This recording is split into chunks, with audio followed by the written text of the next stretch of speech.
కానీ దేవుడు మరణములో ఉన్న వారిని, చీకట్లో ఉన్న వారిని, అసత్యములో ఉన్న వారిని విడిపించడానికి దేవుడే ఆయన మానవ రూపుడిగా ఈ లోకానికి వచ్చినట్టుగా చూస్తున్నాం. చాలా విషయాలు ఉన్నాయి గానీ, ఆ విషయం చెప్పను గానీ, నేరుగా 6వ వచనానికి నేను చెప్తాను చూడండి. యెషయా గ్రంథం 9వ అధ్యాయం 6వ వచనంలో 575 పేజీలో.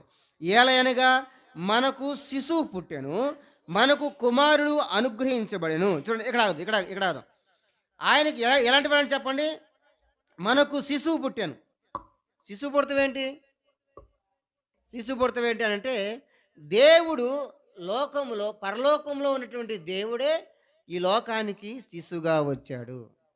పరలోకంలో ఉన్నటువంటి దేవుడే ఆయన కుమారుడిగా ఈ లోకానికి వచ్చాడు. ఆయన మధ్యలో పుట్టలేదు. అసలు దేవుని గురించినటువంటి విషయాలు కనుక ధ్యానిస్తే నాకు తెలిసి మీ కపాలనికైతే అందం. నేను ఇంకా లోతుగా చెప్తే. అది మీ బుర్రలకి అందం. ఆ అయ్యగారు ఏదో వాగుతున్నాడని అనుకుంటారు మీరు. ఇంకా నేను లోతుగా చెప్తే. దేవుడు అనేవాడు మధ్యలో పడతాడా? దేవునికి పుట్టుక మరణం ఉంటుందా? దేవునికి ప్రారంభం ఉంటుందా? ప్రారంభం లేనివాడు దేవుడు, అంతం లేనివాడు దేవుడు. అందుకని ఆదియు అంతము లేనివాడు దేవుడు. ఎటర్నిటీ కదండి, ఎవర్ లాస్టింగ్. ఆయనకు నిత్యత్వం ఉంది. ఎక్కడ అంటే ఆయనకు ప్రారంభం లేదు, మనకు ప్రారంభం ఉంది. అందుకని ఆదియు నేనే, అంతము నేనే చెప్పాడు. ఆది కంటే ముందున్నవాడు, అంతము మనకుంది, అంతం కంటే అంతకంటే ఎక్కువ ఉన్నవాడు కదండి చెప్పడు ఆయన. ఆయనకి ఆదియు అంతము లేదు, మనకు అర్థమవడానికే ఆది అంతం అని చెప్పాడు. అల్ఫా ఓమేగా చెప్పాడు, అది మనకు అర్థమవడానికే. దేవునికి ప్రారంభం లేదు. ఒకవేళ దేవునికి ప్రారంభం గనక ఉంటే ప్రారంభం కంటే ముందు వేరొక వారు ఉన్నారని అర్థం. మీకు ఎంత అర్థం నాకు తెలియదు. నాకు ప్రారంభం ఉంది అంటే నాకు ఒక సంవత్సరం నేను పుట్టిన తేదీ ఉందన్నమాట. మీకు ఒక ప్రారంభం ఉంది.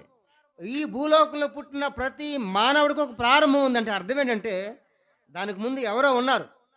కానీ దేవుడికి ప్రారంభం లేదు. దేవుడు కనుక మధ్యలో కనుక ఆయన పుడితే ఆయన పుట్టుక కూడా ప్రారంభం ఉంది. కానీ దేవునికి ప్రారంభం లేదు. ఆయన పరలోకములో ఉన్నటువంటి దేవుడే ఈ లోకములో ఒక శిశువుగా, ఒక కుమారుడిగా ఈ లోకానికి వచ్చాడు. ఎందుకు వచ్చాడు ఈ లోకానికి?